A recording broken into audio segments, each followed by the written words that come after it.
Margaret Holloway's scream tore through Riverside Manor at 5:17 in the morning on January 14, 1848. Servants sleeping 3 floors below bolted upright in their beds. Cook Martha Jenkins would later tell Sheriff Carrington that the sound made her think someone was being skinned alive. By the time Thomas Holloway reached the second-floor hallway, his wife was on her knees, clawing at the nursery door with such violence that blood ran from underneath her fingernails where she had torn the skin clean off. Her voice had gone completely hoarse. All that came out was a rasping whisper. "William, William, William." The nursery door was locked from the outside exactly as it should be. The brass key hung on its hook downstairs in the kitchen, where head nursemaid Elizabeth Carter always placed it after putting young William to bed. Thomas retrieved the key with trembling hands and unlocked the door. The room was empty. William's bed was still warm to the touch. His shoes sat neatly beside the bed. A half-finished glass of milk rested on the nightstand. The window was latched from the inside with no scratches on the mechanism. There were no footprints in the frost-covered grass 3 stories below. 3-year-old William Holloway had simply stopped existing between the hours of midnight and dawn. Before we go deeper into what became the most terrifying unsolved case in Maryland history, I need to ask you something. Where are you watching from right now? What city or country? And what time is it where you are? Drop your location and the current time in the comments below. We love knowing where our community watches from. And if you are fascinated by the darkest secrets that never made it into history textbooks, hit that subscribe button and turn on notifications. What you are about to hear will change how you see everything you thought you knew about America before the Civil War. Sheriff Daniel Carrington arrived at Riverside Manor by mid-morning. He was a former military man, methodical, unshakable. In 8 years as sheriff of Calvert County, he had investigated thefts, assaults, 2 murders, and 1 case of arson. But he had never encountered anything like this. A child vanishing from a locked room on the 3rd floor of a house with 17 people sleeping inside. Every window latched, every door accounted for. It was physically impossible. And yet little William was gone. The sheriff interviewed every member of the household. Thomas Holloway had been in his study until past midnight reviewing shipping contracts for his tobacco business. His bedroom was on the opposite wing of the house. He heard nothing. Margaret had taken laudanum for her chronic headaches and slept heavily until her normal waking time of 5:15. She went immediately to check on William as she did every morning. That was when she discovered the empty room and began screaming. The house slaves all had alibis. They had been in the servants' quarters or performing early morning duties in the kitchen and stables. But one name kept appearing in every testimony. Elizabeth Carter, age 32, head nursemaid. She had worked at Riverside Manor for 8 years. She had cared for William since he was 6 months old. She had put him to bed at 8 o'clock the previous evening. She had locked the nursery door from the outside and kept the only key on a chain around her neck while she slept. Her sleeping quarters were directly below the nursery. She was known to be a very light sleeper. Sheriff Carrington found Elizabeth in the kitchen helping Martha Jenkins prepare tea for the distraught Margaret. Elizabeth was a slender black woman with intelligent dark eyes and a distinctive burn scar on her left hand from a cooking accident years earlier. When the sheriff requested a private conversation, she followed him to the parlor without any visible hesitation. Her face showed absolutely no emotion. Her hands remained perfectly still. Her voice was quiet and clear. Yes, she had checked on William at 8 o'clock. He asked for water. She brought him a glass. He drank half. She tucked him in and sang the lullaby she sang every night. He fell asleep before she finished the second verse. Yes, she locked the door. Yes, she had the key. Here it was, still on the chain around her neck. No, she heard nothing unusual during the night. Any sound from directly above her would have woken her instantly. She did not know what happened to William. She prayed constantly for his safe return. She loved that child as deeply as if he were her own son. Sheriff Carrington watched her face carefully as she spoke. Something was deeply wrong here. Most people being questioned about a missing child in their care would show visible distress. Trembling hands, tears, a catch in the voice, some sign of emotional turmoil. Elizabeth Carter showed nothing at all. She answered every question with the same unnaturally calm precision. She never looked away, never fidgeted, never broke eye contact. It was either the behavior of someone with absolutely nothing to hide or someone exceptionally skilled at hiding everything. The sheriff had no evidence to justify detaining her. Elizabeth had an airtight alibi. Other slaves confirmed she had been in the servants' quarters all night. The key had never left her possession. There were no signs of forced entry to the nursery, no physical evidence linking her to any harm. Thomas Holloway vouched for her character completely. She had been devoted to William. The boy adored her. Margaret trusted her without reservation. Sheriff Carrington left Riverside Manor that evening deeply frustrated. 3 weeks passed. The Holloway family descended into a grief so profound it seemed to hollow them out from the inside. Margaret stopped eating. She spent entire days sitting in the empty nursery, holding William's clothes and whispering to the air. Thomas aged 10 years in 3 weeks. Then on February 9th at the Pritchard estate 4 miles south, 5-year-old Sarah Pritchard vanished from her locked bedroom between midnight and dawn. The circumstances were identical. Locked door, latched window, no disturbance, child simply gone. Sheriff Carrington rode to the Pritchard house within 2 hours of receiving word. He already suspected what he would discover, and he was correct. Elizabeth Carter had visited the Pritchard estate the day before Sarah's disappearance. She had delivered a basket of preserves from Margaret Holloway to Catherine Pritchard. The two women had been childhood friends. Elizabeth had spent roughly 30 minutes chatting pleasantly with the household staff. And yes, she had spoken briefly with Hannah, the enslaved woman who served as Sarah's nursemaid. The sheriff went directly to Riverside Manor. Thomas Holloway met him at the front door with barely controlled rage in his voice. Elizabeth Carter was not a suspect. She was a victim of these tragedies, just like his family. She had cried herself to sleep every night since William's disappearance. The sheriff was harassing an innocent woman instead of finding the real monster responsible. But Carrington insisted. He found Elizabeth in the sewing room, mending one of Margaret's dresses. She looked up when he entered.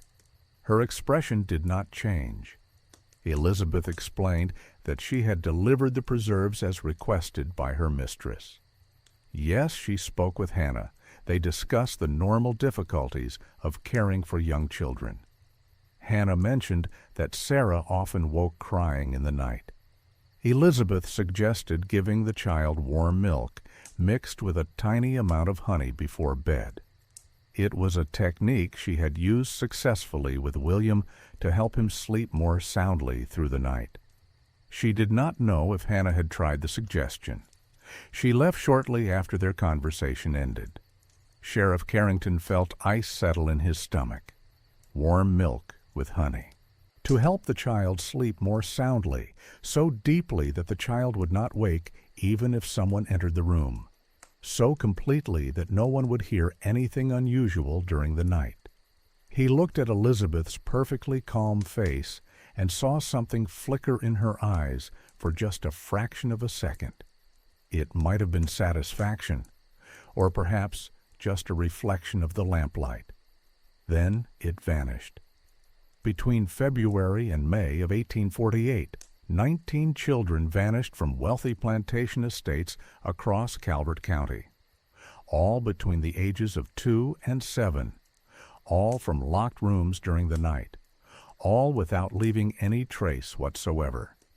And in 16 of those 19 cases, witnesses could place Elizabeth Carter at the estate within 72 hours of the disappearance. She was always there conducting legitimate household business, delivering items for her mistress, picking up supplies, dropping off correspondence.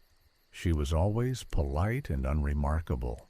She never stayed longer than necessary. She always spoke briefly with the enslaved nursemaid caring for the children, and she was always documented to be back at Riverside Manor, miles away, on the nights when the children actually vanished. In mid-May, Sheriff Carrington obtained Thomas Holloway's reluctant permission to search Elizabeth's sleeping quarters. 2 detectives from Baltimore conducted a thorough 4-hour examination. They found 2 simple dresses, a well-worn Bible, a wooden box containing sewing supplies, and a daguerreotype photograph in a tarnished brass frame. The photograph showed a young boy around 4 years old with Elizabeth's distinctive eyes. When the detectives asked about the photograph, Sheriff Carrington saw something crack in Elizabeth's controlled exterior for the very first time. Her jaw tightened visibly. Her hands, which had been folded calmly in her lap, slowly curled into tight fists. Her voice developed a tremor she could not completely suppress when she spoke. "That is my son, Jacob. He was 4 years old when that photograph was taken. My previous master sold him to a cotton plantation in southern Georgia in 1844. I have not seen him or heard anything about him since that day. I do not know if he is still alive. I do not know if he remembers my face. I kept this photograph so I would not forget his." She looked directly at Sheriff Carrington when she said this. Her eyes were wet, but no tears actually fell. For just a moment, the sheriff saw something in her expression that made every hair on his body stand straight up. It was not sadness or grief. It was rage. Pure and focused and burning with such intensity, it seemed to radiate off her skin in waves. Then she blinked once, and the emotion disappeared completely. The mask slid back into place. The calm, obedient nursemaid, the devoted servant, the woman who loved the children in her care. The detectives found nothing else. They left empty-handed. Sheriff Carrington stayed behind. He asked Elizabeth one final question. "How many children have you cared for during your entire life?" Elizabeth thought for several seconds. "Counting Jacob?" she asked quietly. "Yes, counting Jacob," the sheriff confirmed. Elizabeth's lips curved into something that was not quite a smile. 23 children, she said. "I have cared for exactly 23 children." That number echoed in Sheriff Carrington's mind all the way back to his office. Why did it sound so familiar? He could not immediately place it. Then late that night he pulled out his case files. 19 children had disappeared in Calvert County between January and May 1848. 19.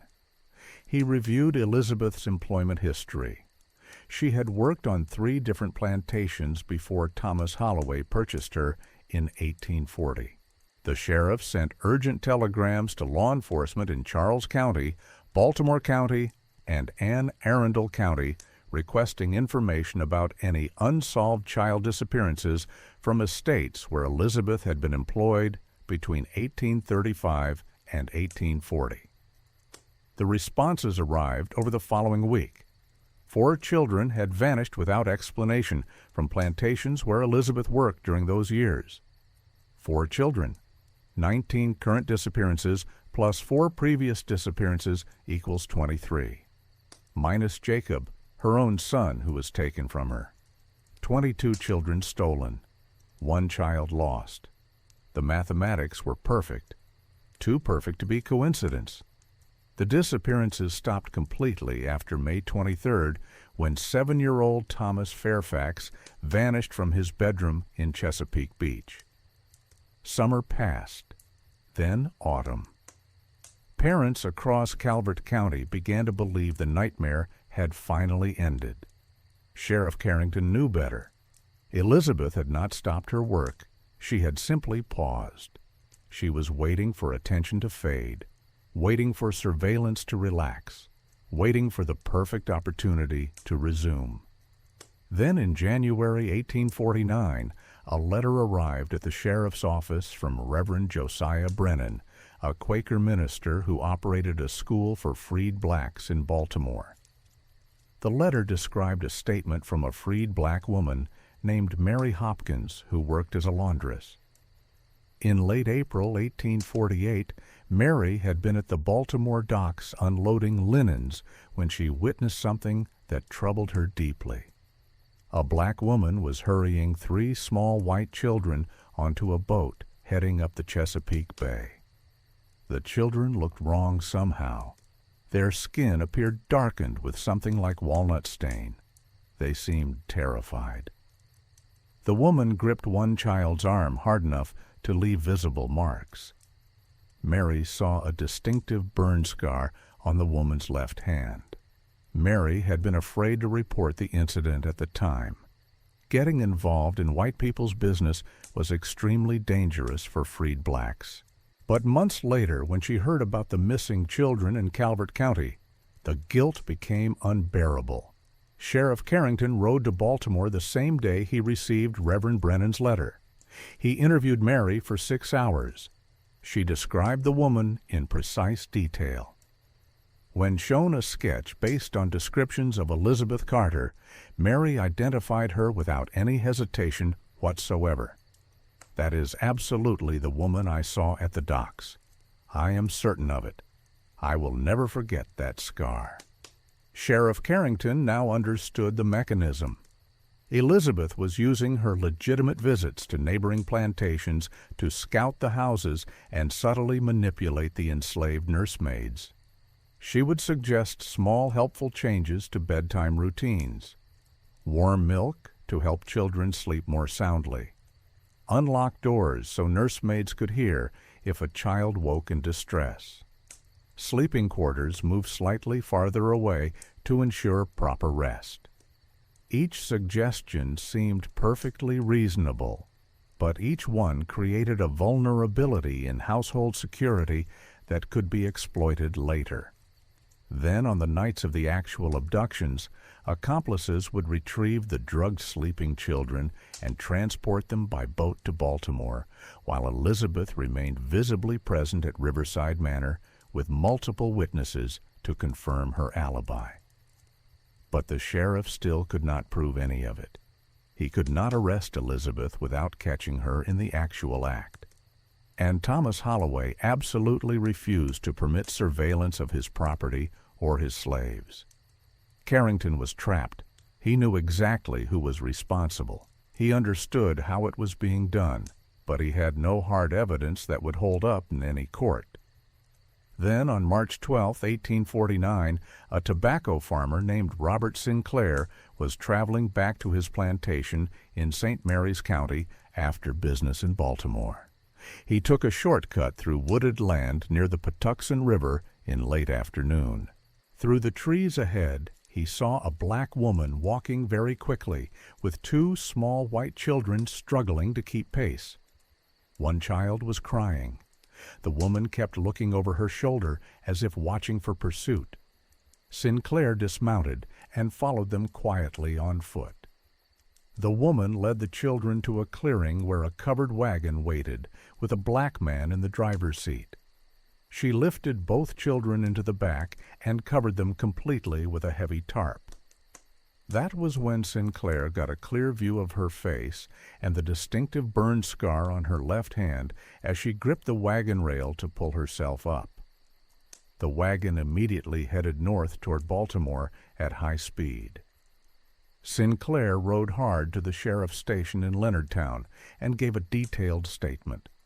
When shown sketches of various enslaved women from area plantations, he pointed to Elizabeth Carter's drawing without hesitation. "That is her. I saw her face clearly. I am absolutely certain." Sheriff Carrington organized a pursuit, but by the time deputies reached the area, the wagon had vanished into the maze of back roads leading north. Carrington rode to Riverside Manor with a warrant for Elizabeth's immediate arrest. Thomas Holloway refused to surrender her. Elizabeth had been at Riverside Manor the entire day on March 12th. Other servants would swear to it under oath. The sheriff's witness was obviously mistaken. Many black women had burned scars. It was a case of unfortunate resemblance. Without concrete physical evidence, Thomas would not allow Elizabeth to be taken. She was valuable property. If the sheriff wanted her, he would need proof that would stand up in court. Sheriff Carrington returned to his office in defeat. He posted notices offering substantial rewards for information. He sent messages to law enforcement throughout Maryland requesting increased surveillance. He did everything within the limits of his legal authority, but he knew it was not nearly enough. Elizabeth Carter was too careful, too methodical, too intelligent. She had been planning this for years. She would not make another mistake. Late one December night in 1848, Sheriff Carrington sat alone in his office, staring at the copy he had made of Jacob's daguerreotype. 4 years old. Elizabeth's son, sold away to Georgia. Never seen again. The same age as most of the children who disappeared.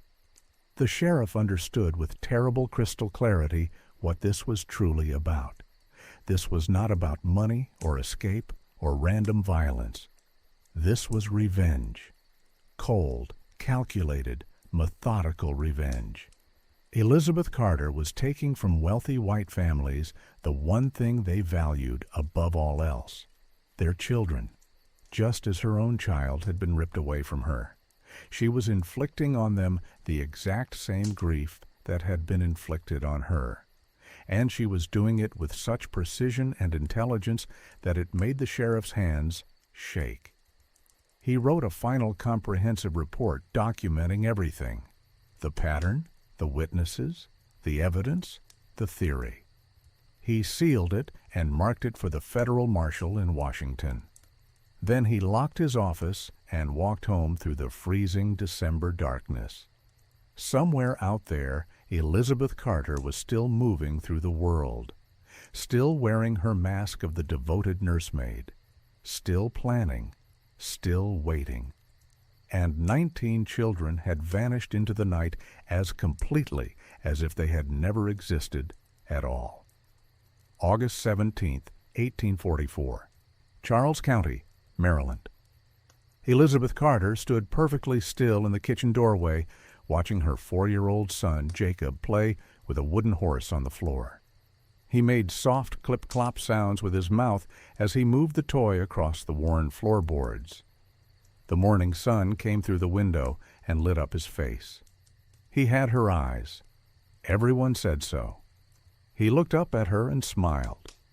"Mama, look, my horse can jump." He lifted the toy and made it leap over an imaginary fence. Elizabeth smiled back. "That is a very good horse, Jacob. You take care of him." 20 minutes later, a slave trader named Marcus Kell-Loway walked into that kitchen and placed $87 in cash on the table in front of Elizabeth's owner, Samuel Preston. Preston counted the money twice. Then he nodded toward Jacob. "That one. The boy." Kellaway walked over and picked Jacob up off the floor. The wooden horse fell and clattered against the stone. Jacob started crying immediately. He reached for Elizabeth. "Mama, Mama." Elizabeth moved toward them, but Preston grabbed her arm hard enough to leave marks. "You stay right there. You got other work to do." Jacob screamed her name as Kellaway carried him out the kitchen door. Elizabeth did not make a sound. She stood completely still with Preston's hand locked around her arm and watched her son disappear into a wagon that would take him to a cotton plantation somewhere in Georgia. She never saw him again. She never heard his voice again. Something inside her that had been bent for years finally snapped clean in half that morning. But she did not scream. She did not cry. She simply stood there with her face empty of all expression and began calculating. Thomas Holloway purchased Elizabeth 4 months later at an estate sale.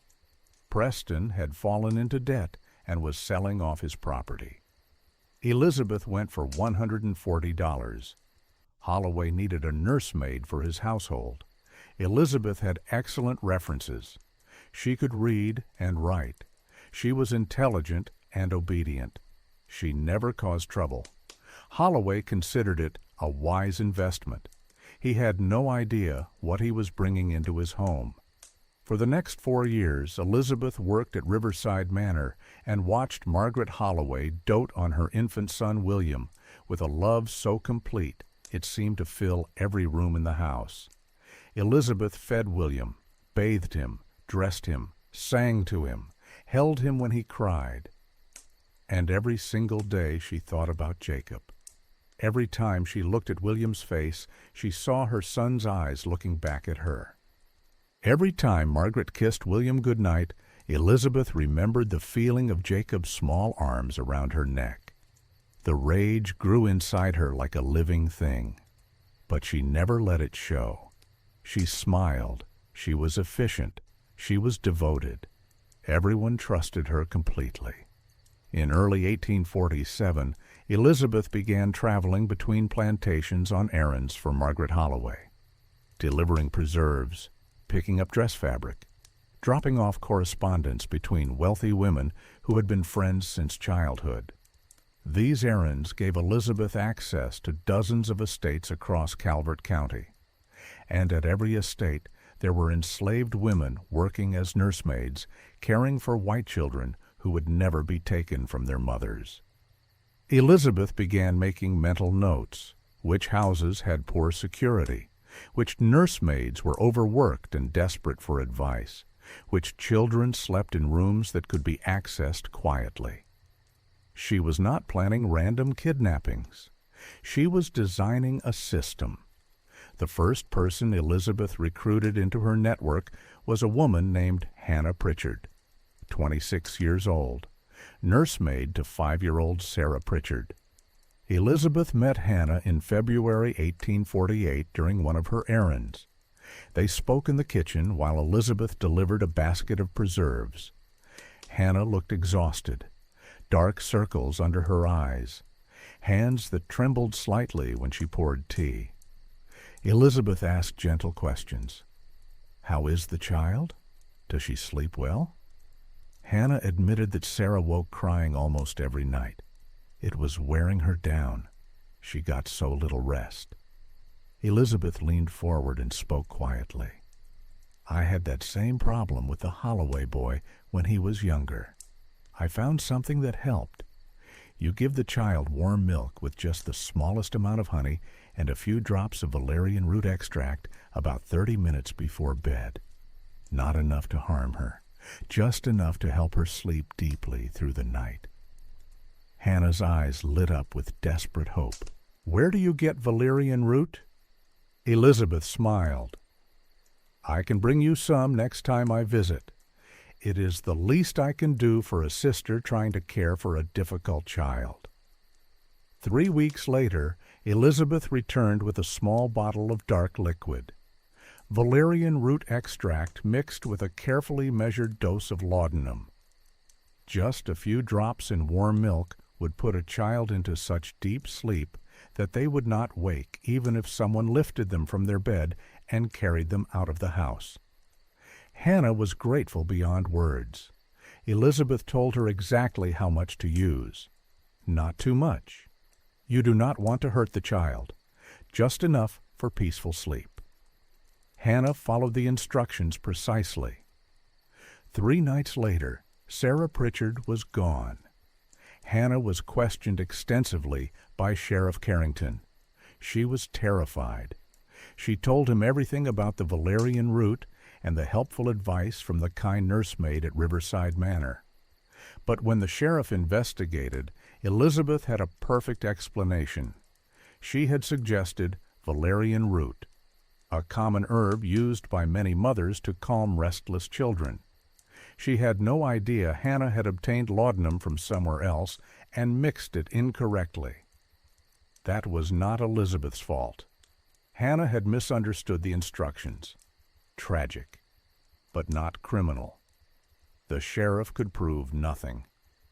Over the following months, Elizabeth recruited 11 more women into her network. She never told them they were part of a kidnapping operation. She simply offered helpful advice about managing difficult children, small suggestions about bedtime routines, recommendations for herbal remedies, gentle comments about household security that sounded like common sense. Leave the door unlocked so you can hear if the child wakes. Move your sleeping quarters a bit farther away so you get proper rest. Each woman believed she was making her own decisions to improve her situation. None of them realized they were being carefully manipulated into creating vulnerabilities that would be exploited later. The actual abductions were carried out by 3 men Elizabeth had known since her time in Charles County: Samuel Cross, Isaac Freeman, Caleb Wright. All 3 were enslaved workers who had access to wagons and boats through their plantation duties. All 3 had lost children to slave sales. All 3 understood exactly what Elizabeth was doing and why. They never questioned her. They simply followed her precise instructions.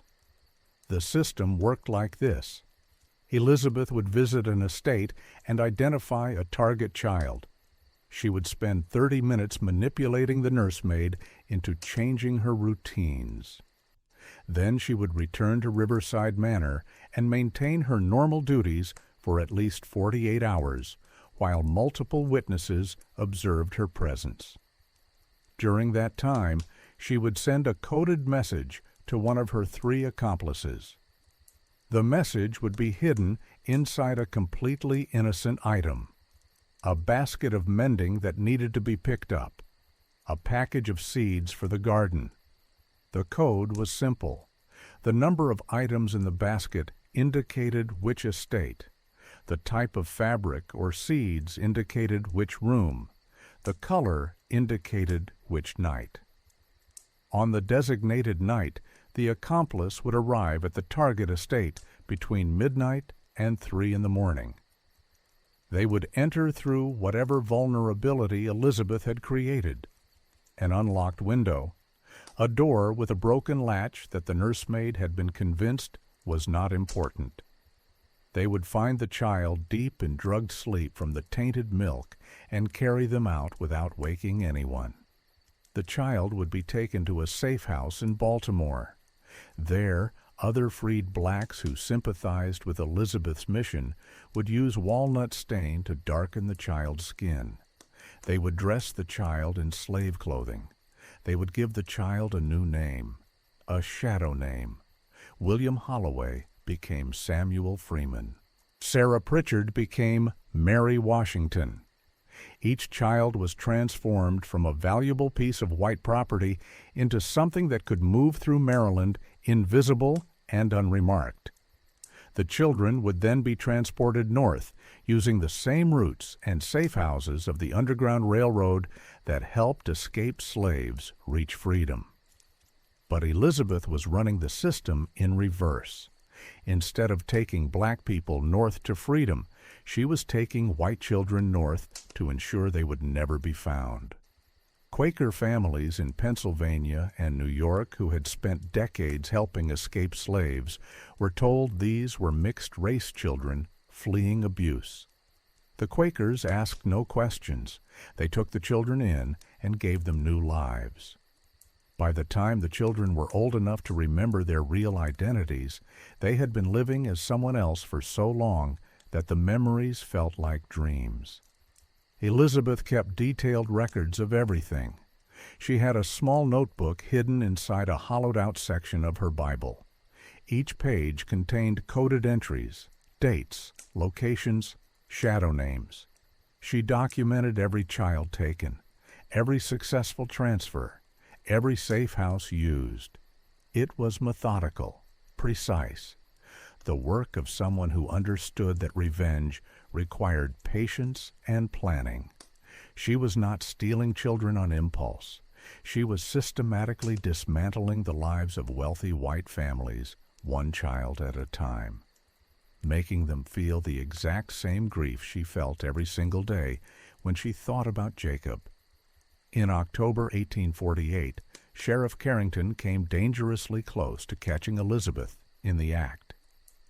One of her accomplices, Isaac Freeman, was transporting 2 children from Calvert County to Baltimore when his wagon broke an axle 3 miles outside of Annapolis. It happened at dawn, far too visible, far too dangerous. Isaac managed to hide the children under a tarp and convince a passing farmer that he was transporting supplies for his master. But a deputy sheriff happened to ride past and became suspicious. Why was a slave traveling alone with a wagon full of supplies at dawn? The deputy demanded to search the wagon. Isaac looked him directly in the eye and said his master had sent him to Baltimore to pick up medical supplies for a sick child. The master's son had cholera. Time was critical. Every minute of delay could mean the boy's life. Isaac had papers signed by his master authorizing the trip. The papers were forged, but the signature looked authentic. The deputy studied the papers for a long moment. Then he looked at Isaac's face. Isaac did not look away, did not show any fear. Finally, the deputy handed back the papers and waved him through. Isaac drove the wagon straight to Baltimore without stopping. The 2 children under the tarp never made a sound. When Elizabeth learned about the close call, she made a decision. The operation needed to pause. Sheriff Carrington was getting too close. He was too smart, too persistent. If Isaac had been caught and questioned, the entire network would have been exposed. Elizabeth sent coded messages to all her accomplices. Stop all activity immediately. Destroy all evidence. Wait for further instructions. The disappearances stopped after May 1848. 22 children had been taken, 22 families destroyed. It was not enough to equal her own loss. It would never be enough, but it was a beginning. Throughout the summer and fall of 1848, Elizabeth continued her normal duties at Riverside Manor. She was the perfect servant, obedient, efficient, invisible. Margaret Holloway had fallen into such deep grief over William's disappearance that she barely functioned. Thomas Holloway aged 10 years in 6 months. The entire household moved through its routines like ghosts, and Elizabeth watched it all with a satisfaction so deep it was almost peaceful. This was what she had wanted. This was what they deserved, to know what it felt like to lose everything, to understand that no amount of money or power or social status could protect you from that kind of pain. In December 1848, Elizabeth received word through her network that one of her accomplices had been arrested, not for kidnapping, for stealing food from his master's storehouse, a minor offense that normally would have resulted in a whipping and nothing more. But during the interrogation, the man panicked. He started talking about secret operations and coded messages and children being moved in the night. The sheriff conducting the interrogation immediately sent word to Sheriff Carrington. This could be the break in the case they had been searching for. Sheriff Carrington rode through freezing rain to interview the man. His name was Thomas Wright. He was 34 years old. He worked on a tobacco plantation in St. Mary's County. He had been part of Elizabeth's network for 6 months. He knew about the safe houses. He knew about the Quaker families. He knew about the walnut stain and the shadow names and the reversed Underground Railroad. He knew everything, and he was terrified enough to tell it all. But before Sheriff Carrington arrived at the jail, something happened. Thomas Wright managed to get his hands on a piece of broken glass from a shattered window in his cell. He used that glass to open the veins in both his wrists. By the time the sheriff arrived, Thomas was dead. He had bled out onto the cell floor. His last words spoken to the deputy who found him dying were these: "She gave us something back. Do not take that away from her." Then he closed his eyes and stopped breathing. The deputy found a scrap of paper clutched in Thomas's hand.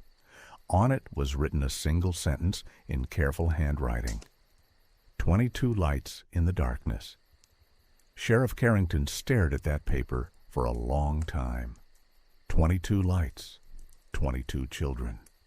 Thomas Wright had killed himself rather than give up the woman who had orchestrated the most sophisticated kidnapping operation in Maryland history. That kind of loyalty was not born from fear. It came from something much deeper. It came from shared grief and shared rage and the desperate need to strike back against a system that had taken everything from all of them. Sheriff Carrington rode back to his office through the winter darkness, knowing he would never catch Elizabeth Carter. She was too careful, too intelligent, too protected by people who believed her cause was just. The operation had stopped, but the damage was permanent. 22 children were gone. 22 families would spend the rest of their lives wondering what happened to their sons and daughters. And somewhere in Maryland, a woman with a burn scar on her left hand was already planning her next move. June 3rd, 1849. A Quaker schoolhouse outside Philadelphia, Pennsylvania. 7-year-old Thomas Fairfax sat at a wooden desk with 11 other children learning to write the alphabet on a slate board. His teacher, a gentlewoman named Rebecca Whitmore, watched him form the letters with careful precision. She smiled. "That is excellent work, Samuel. You are learning very quickly." The boy looked up at her with confusion in his eyes. "My name is Thomas." Rebecca's smile did not waver. "No, dear child, your name is Samuel Freeman. You have always been Samuel Freeman." The boy stared at his slate for a long moment. Then he shook his head slowly and went back to copying letters. But he whispered the name Thomas under his breath 3 more times before the lesson ended. 400 miles south in Calvert County, Maryland, Thomas Fairfax's mother, Catherine, had not spoken a complete sentence in 3 weeks. She sat in her son's empty bedroom from sunrise to sunset, holding his favorite wooden soldier. Her husband, Edmund, had hired private investigators from Boston, Baltimore, and New York. They had found nothing. Not a single trace, not one witness, not even a rumor. 7-year-old Thomas had vanished from his locked bedroom on May 23, 1848, and disappeared so completely it was as if he had never existed at all. But on that June morning in 1849, a freed black man named Moses Turner walked into Sheriff Carrington's office in Prince Frederick with information that would crack the case wide open. Moses had worked on a tobacco plantation in St. Mary's County for 26 years before purchasing his freedom in 1847. He had spent the past 2 years traveling between Maryland and Pennsylvania, working odd jobs and saving money to buy his wife and 2 children out of slavery. During his travels, he had stayed with Quaker families who ran stations on the Underground Railroad. And in April 1849, while staying at a farm outside Lancaster, Pennsylvania, he saw something that made his blood run cold. Sheriff Carrington listened to Moses's story with growing astonishment. Moses described a Quaker schoolhouse where 73 children lived and studied. Most of them appeared to be mixed race, light brown skin, features that could be white or black depending on the light. But Moses had spent his entire life learning to read the subtle signs of race in a society that divided people into strict categories.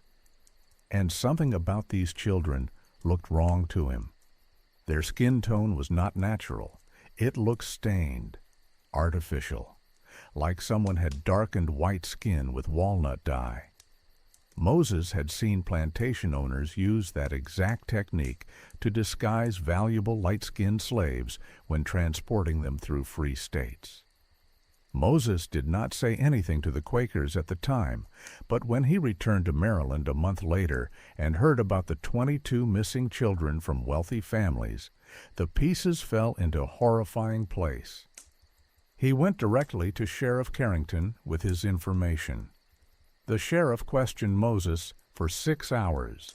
Then he sent urgent telegrams to law enforcement in Pennsylvania, requesting immediate investigation of the Quaker schoolhouse Moses had described.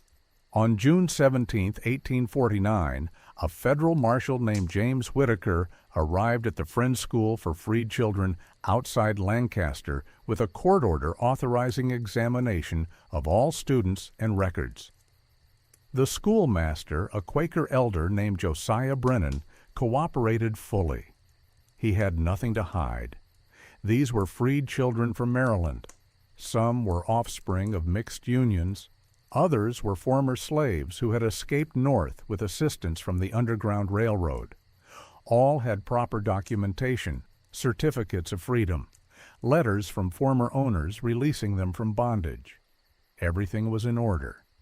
But when Marshal Whitaker began interviewing the children individually, cracks started appearing in the official story. The younger children could not remember their documentation. They could not recall the names of their supposed former owners. Some of them had memories that contradicted the paperwork entirely. A 5-year-old girl named Mary Washington kept insisting her real name was Sarah. A 4-year-old boy named Daniel Roberts cried when shown a drawing of a plantation house and said it looked like home. An 8-year-old girl named Ruth Jenkins drew a picture of a white woman in an expensive dress and said it was her mama. Marshal Whitaker ordered the children examined by a physician who specialized in detecting racial heritage. Dr. Harrison Cole arrived from Philadelphia with specialized equipment, including calipers for measuring skull dimensions and charts for categorizing facial features. What he discovered made him request immediate backup from federal authorities. Of the 73 children at the school, 68 showed clear signs of recent skin staining. When Dr. Cole washed several children's arms with a solution of lye soap and vinegar, the dark pigmentation began washing away to reveal pale white skin underneath. The Quakers were devastated. They had been deceived completely. They believed they were harboring freed slave children. They had no idea they were holding kidnapped white children who had been disguised and given false identities. Josiah Brennan cooperated fully with authorities. He turned over all documentation, all records of who had brought each child, all correspondence with contacts in Maryland. The investigation revealed a sophisticated network that had been operating for years. Federal authorities moved the children to a secure facility in Philadelphia while they attempted to identify them. Artist sketches were made of each child. These sketches were sent to sheriffs across Maryland with requests for families to come identify any children they recognized. The response was overwhelming. Within 2 weeks, 47 families from Maryland arrived in Philadelphia claiming to recognize children from the drawings. But reuniting the children with their real families proved far more complicated than anyone anticipated. The younger children had no memory of their previous lives. They had been living under their shadow names for over a year, some for almost 2 years. They did not recognize the white couples who claimed to be their parents. They spoke with fear about going back to Maryland. They wanted to stay with their Quaker teachers who had been kind to them. They did not understand why strangers were trying to take them away from the only home they remembered. The older children presented a different problem. They remembered fragments of their real identities. But those memories competed with new identities that had been carefully constructed over months of daily reinforcement. 7-year-old Thomas Fairfax remembered his real name. He remembered his mother's face. But he also remembered being told every single day that he was Samuel Freeman, son of freed slaves, and that his memories of being white were dangerous lies that could get him killed if he spoke them aloud. The confusion was so deep, it bordered on psychological fracture. Catherine Fairfax traveled to Philadelphia the moment she received word that her son might have been found. She arrived at the federal facility on July 2, 1849, with Thomas's favorite wooden soldier and a small silver locket containing a lock of his baby hair. A federal agent brought Samuel Freeman into the meeting room. Catherine took one look at the boy and began weeping uncontrollably. "That is my son. That is my Thomas." She moved toward him with her arms outstretched. The boy backed away from her. His eyes went wide with fear. "I do not know you. My name is Samuel. I am supposed to stay here." The teacher said so. Catherine knelt down and opened the locket. "Look, Thomas, this is your hair from when you were a baby.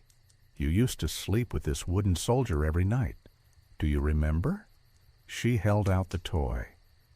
The boy stared at it. Something flickered in his eyes. Recognition. Or maybe just the shadow of a memory so old it felt like a dream. He reached out slowly and took the soldier. His fingers traced the carved wood. Then he looked up at Catherine with tears running down his face. "Mama?" The word came out as a question, like he was testing whether it was safe to believe this was real. Catherine gathered him into her arms and held him like she would never let go. Thomas cried into her shoulder, but even as he cried, he kept whispering, "I am sorry. I am so sorry. I was not supposed to remember." They said forgetting was safer. Catherine had no idea what he meant. It would take months of gentle questioning before the full scope of what had been done to these children became clear.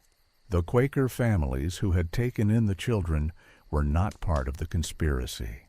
They genuinely believed they were helping freed slave children escape persecution. But the people who delivered the children to them had been very clever. They provided detailed stories about each child's background, stories designed to prevent questions. This child's mother died in childbirth. This one's father was sold south. This one escaped from a brutal master. The stories were plausible enough that kind-hearted Quakers accepted them without investigation. But during the months the children lived with these families, they were subjected to systematic re-education. They were told every day that their white memories were false, dangerous delusions created by trauma. They were taught that claiming to be white would result in them being sent back to slavery and tortured. They were given new names and new histories and told to memorize every detail because their survival depended on it. For the youngest children, This psychological conditioning was completely effective. They forgot their real identities entirely. For the older children, the conditioning created a split identity that would take years of care to heal. Federal investigators followed the paper trail back to Maryland. Every certificate of freedom was a forgery. Every letter of manumission was fake. But the forgeries were extraordinary. Perfect replicas of legal documents, complete with wax seals and signatures that matched known plantation owners. Investigators brought in handwriting experts who confirmed the signatures had been copied with such skill that even the plantation owners themselves initially thought they were authentic. The investigation eventually led back to the network Elizabeth Carter had built. Federal agents discovered coded messages hidden in household items that had been transported between Maryland and Pennsylvania. They found witnesses who remembered seeing a black woman with a burn scar on her hand delivering baskets of goods to Quaker meeting houses. They documented a reverse underground railroad that had been moving children north for at least 3 years. But they could not definitively prove Elizabeth Carter had organized it. The network was too well designed, too compartmentalized. Everyone involved only knew their small piece. Nobody except Elizabeth herself knew the complete operation. On August 14, 1849, federal marshals arrived at Riverside Manor with a warrant to question Elizabeth Carter. Thomas Holloway refused to allow them entry without his lawyer present. The interrogation took place 3 days later in the presence of Holloway's attorney. Elizabeth answered every question calmly. Yes, she had delivered items to Quaker families. She was performing errands for her mistress. Yes, she sometimes spoke with freed blacks who traveled between Maryland and Pennsylvania. They were people she had known years earlier. It was natural to maintain friendships. No, she had no knowledge of kidnapped children or forged documents or any criminal conspiracy. She was a simple nursemaid performing her duties. The suggestion that she had masterminded a complex operation spanning multiple states was absurd. The federal marshals had no hard evidence linking her directly to the crimes. Everything was circumstantial. Witnesses who thought they might have seen her. Coded messages that could be interpreted multiple ways. A network that might have included her, but could have been run by someone else entirely. Without concrete proof, they could not arrest her. Thomas Holloway made that very clear. His slave was valuable property. If the federal government wanted to seize her, they would need evidence that would stand up in court. They had none. 68 children were eventually identified and returned to their families in Maryland. The reunions were bittersweet. Parents got their children back, but the children who returned were not the same ones who had been taken. The youngest ones did not remember their real families at all. They cried for the Quaker teachers who had raised them. They spoke with fear about the white strangers claiming to be their mothers and fathers. It took months for these children to accept their new situation. Some of them never fully adjusted. They lived their entire lives with a vague sense that they had been taken from somewhere else and did not quite belong where they ended up. The older children carried scars that went deeper than memory loss. They had been taught that their real identities were dangerous lies. Even after reuniting with their families, they struggled with persistent doubt. Was this really their mother? Or was this another test designed to see if they would break and reveal forbidden knowledge? The psychological damage was profound. Several of these children developed what doctors of the era called melancholy of the mind. They withdrew into themselves, stopped speaking, stopped eating. 2 of them died within a year of returning home from illnesses that physicians attributed to a broken spirit. 5 children were never identified. They were too young. They had no memory of their previous lives. No family came forward to claim them. They remained in the care of Quaker families in Pennsylvania who raised them as their own. Those 5 children grew up believing they were freed slaves. They married, had children, lived entire lives under identities that were not their own. They never knew the truth. And then there were the children who were never found. Between the 22 children Elizabeth's network had taken and the 68 children discovered at the Quaker school, the numbers did not match perfectly. Federal investigators believed there were at least 30 more children who had been moved further north, into New York, into Canada, beyond the reach of American law. Those children were gone forever, lost in a system designed to make people disappear. Sheriff Carrington received reports on the investigation as it progressed. He read them late into the night in his office in Prince Frederick. He knew with absolute certainty that Elizabeth Carter had done this. He knew she had designed every piece, recruited every participant, forged every document, manipulated everyone with such skill that they never realized they were being used.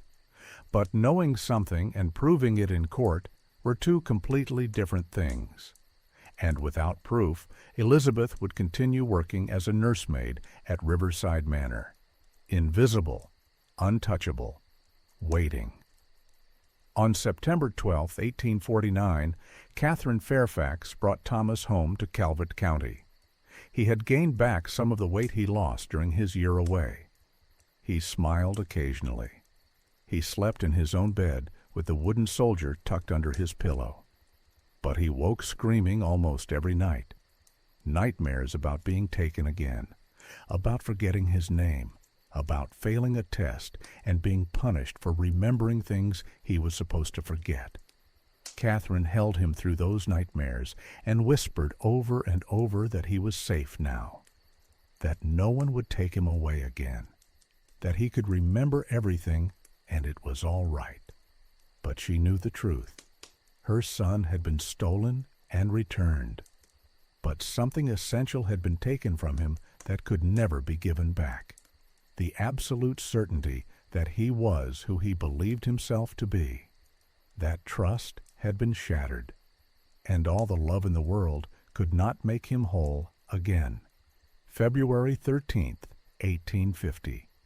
2 in the morning.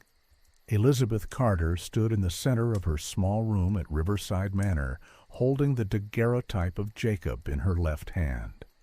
She had packed everything else into a single cloth bundle.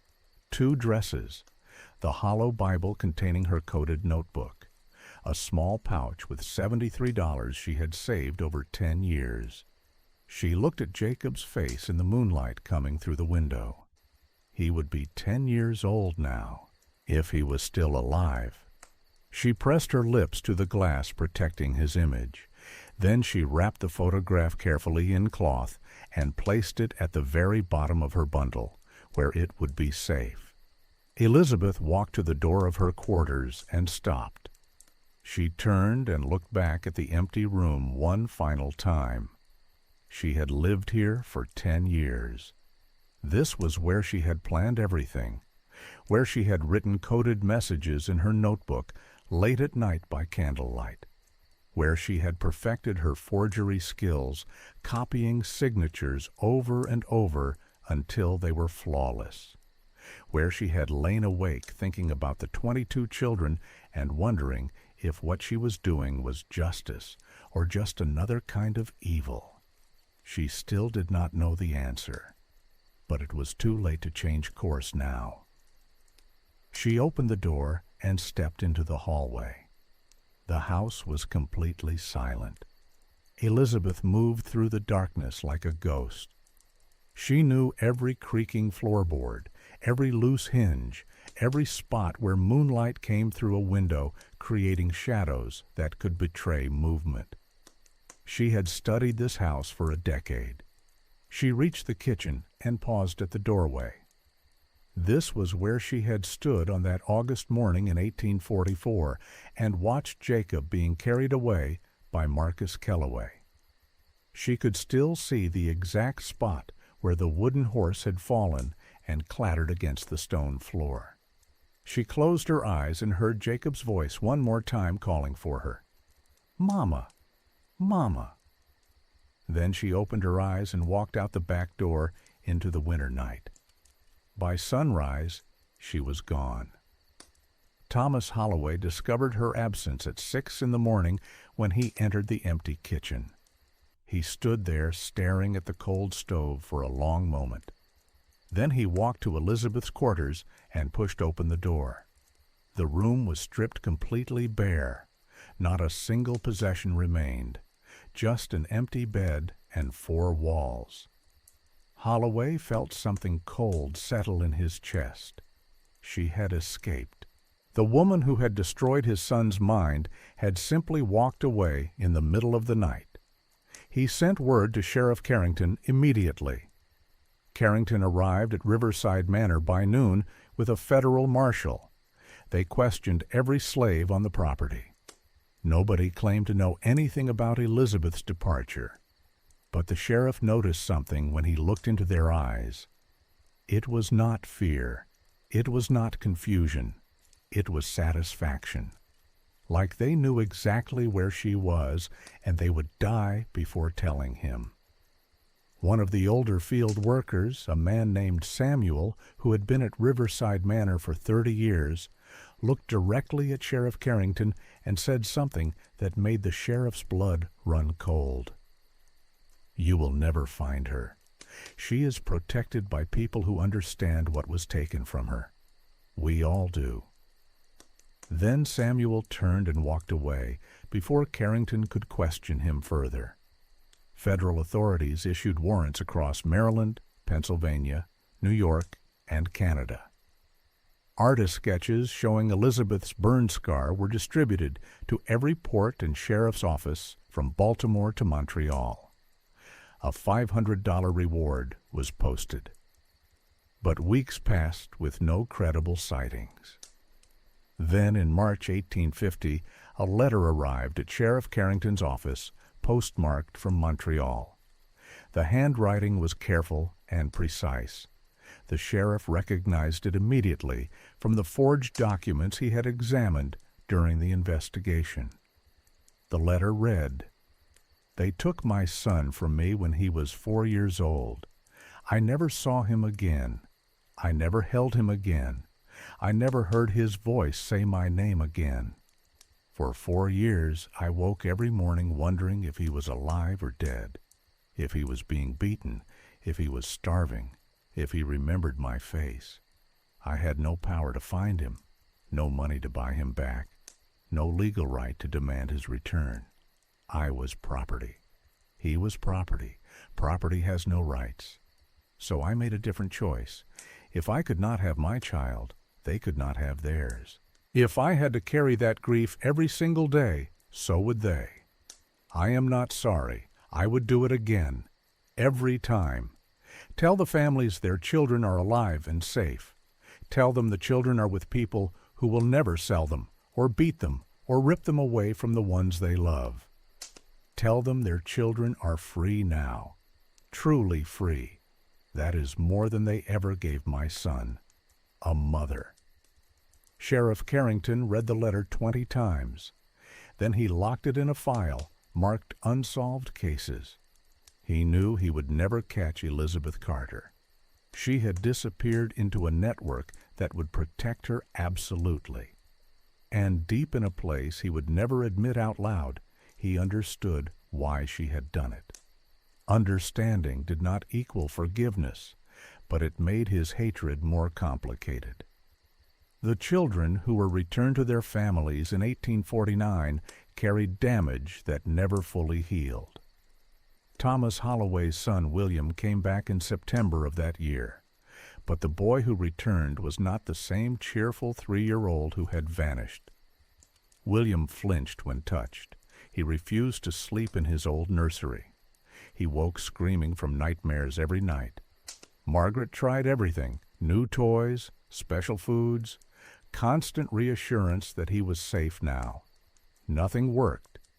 William existed in a permanent state of fear that something invisible would take him again. On the morning of March 17, 1854, Margaret Holloway walked into her husband's study and found Thomas slumped over his desk. His skin was gray. His eyes were open, but seeing nothing. The physician who examined the body ruled it heart failure. Thomas was only 49 years old, but everyone who knew the family understood what had actually killed him. Grief. The slow kind that eats away at you from the inside until your heart simply gives up. Margaret stood at Thomas's grave and did not cry. She had no tears left. William stood beside her holding her hand. He was 9 years old now. He looked at his father's coffin and whispered something so quietly that Margaret almost did not hear it. Is he with the other lost things now? Margaret had no answer for that. In August 1856, a woman matching Elizabeth's description was seen in Hamilton, Ontario, using forged freedom papers, claiming she was a widow from Baltimore. The landlady at the boarding house where she stayed told Canadian authorities the woman had a distinctive burn scar on her left hand. But by the time anyone investigated, the woman had moved on. More sightings followed over the years. London, Ontario in 1857, Thunder Bay in 1862, Winnipeg in 1867. The trail moved steadily west across Canada, always one step ahead, always leaving just enough evidence to confirm she had been there, but never enough to follow. On November 3, 1881, a woman named Sarah Freeman died in a small house outside Ottawa, Canada. She was 71 years old, according to the death certificate. She had lived in that house for 23 years. Her neighbors described her as kind but intensely private. She worked as a seamstress. She attended church. She never married. She never had visitors. When Canadian authorities went through her belongings after her death, they found something hidden in a hollowed-out Bible, a small notebook filled with coded entries. It took historians 3 years to break the code. When they finally did, they discovered it was a complete record of every child moved by Elizabeth's network between 1846 and 1849. The number shocked everyone. Not 22 children, not 68. 127 children total. The federal investigation had only recovered half of them. The other half had been moved so far north and disguised so thoroughly that they were never found.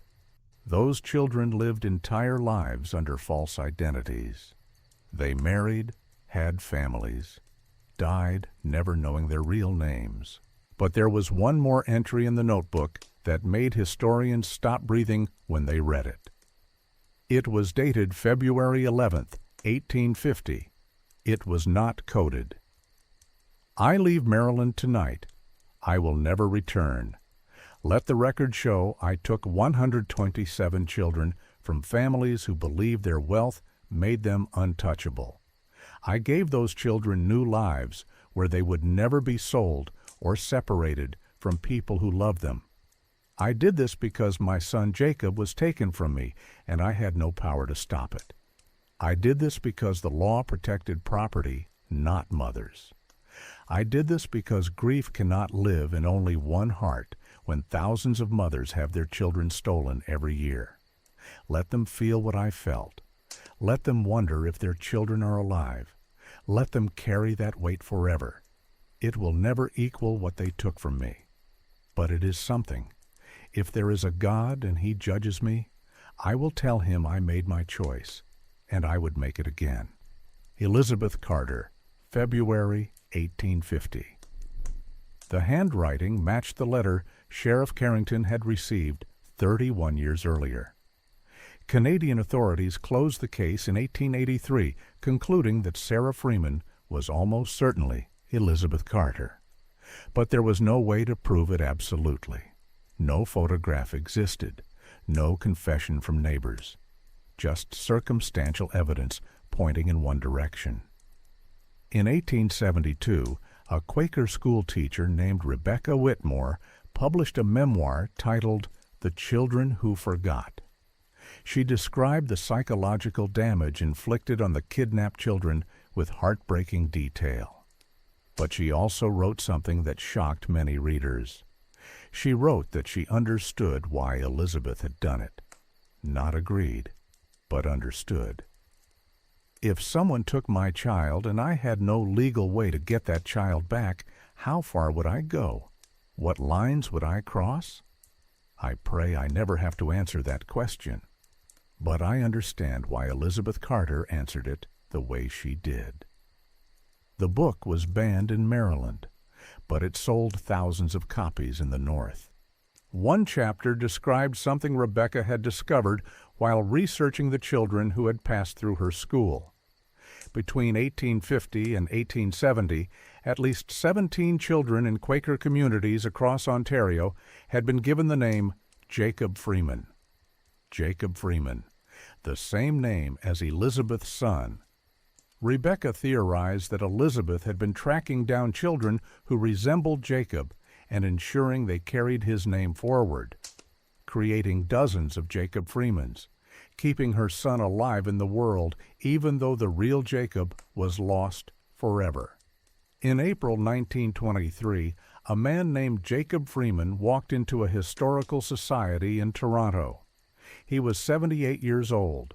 He told the researchers he had been raised by Quaker farmers outside Hamilton, Ontario. He had always been told his parents were freed slaves who died when he was very young. But recently he had found a letter hidden in his adoptive mother's belongings after her death. The letter was from a woman named Elizabeth Carter. It was addressed to the Quaker family and dated March 1851. The letter said, "This child's name is Jacob Freeman. He is 4 years old. His real name does not matter anymore because the person who gave him that name is dead. I am giving him to you because I see my own son in his face. Raise him well. Teach him he is free. Never tell him about me. Let him believe he was always Jacob Freeman. That is the only gift I can give him now." The man showed the researchers a daguerreotype he had carried his entire life. It showed a 4-year-old boy with Elizabeth Carter's eyes. The researchers compared it to the photograph of the real Jacob Carter that was kept in the Maryland Historical Archives. The children looked similar, but they were not the same child. This Jacob Freeman had been one of the kidnapped children from Maryland. Elizabeth had found him in a Quaker community, recognized something in his face that reminded her of her lost son, and given him Jacob's name. The man wept when the researchers explained this to him. "My whole life I carried his name. I never knew I was a memorial for a child I never met." The researchers found records showing that at least 11 other men named Jacob Freeman had lived in Ontario between 1850 and 1900. All had been raised by Quaker families. All had been told their parents were freed slaves. DNA testing done in 2011 proved that 6 of them had genetic markers consistent with Maryland plantation families from the 1840s. Elizabeth Carter had created a living memorial to her son by ensuring his name would continue even though he was gone. It was an act of grief that stretched across decades and touched the lives of dozens of people who never knew why they carried that specific name. In 2019, a museum dedicated to the history of the Underground Railroad opened a new exhibit in Toronto. The centerpiece was the daguerreotype of the original Jacob Carter beside the letter Elizabeth had written from Montreal in 1850. Visitors stood in front of the display and read the letter in silence. A comment book sat on a table nearby. One entry written in shaky handwriting read, "I am descended from one of the Jacob Freemans. I only learned the truth about my name last year. I am 84 years old. I thought I knew who I was, Now I am not sure, but I understand why she did it. When the system takes everything from you, you take something back. Even if it breaks you, even if it is wrong, you take something back. Another comment written the same day said, "She traumatized innocent children. Nothing justifies that. Not her pain, not the evil of slavery. Nothing." Both comments were probably true. On the last day of October 1881, Sarah Freeman lay dying in her small house outside Ottawa. The doctor had told her she had perhaps hours left. Her lungs were failing. She could barely breathe, but she was conscious. A neighbor woman named Ruth sat beside the bed, holding Sarah's hand. Sarah had lived next to Ruth for 20 years. They had never been close. Sarah did not allow people close, but Ruth was there now because nobody should die alone. Sarah's eyes moved around the room one last time. Then she looked at Ruth and whispered something. Ruth leaned closer to hear. Sarah's voice was so faint it was almost nothing, just breath-forming words. "Jacob, I am coming." Then her eyes closed and she stopped breathing. Ruth told the story at Sarah's funeral.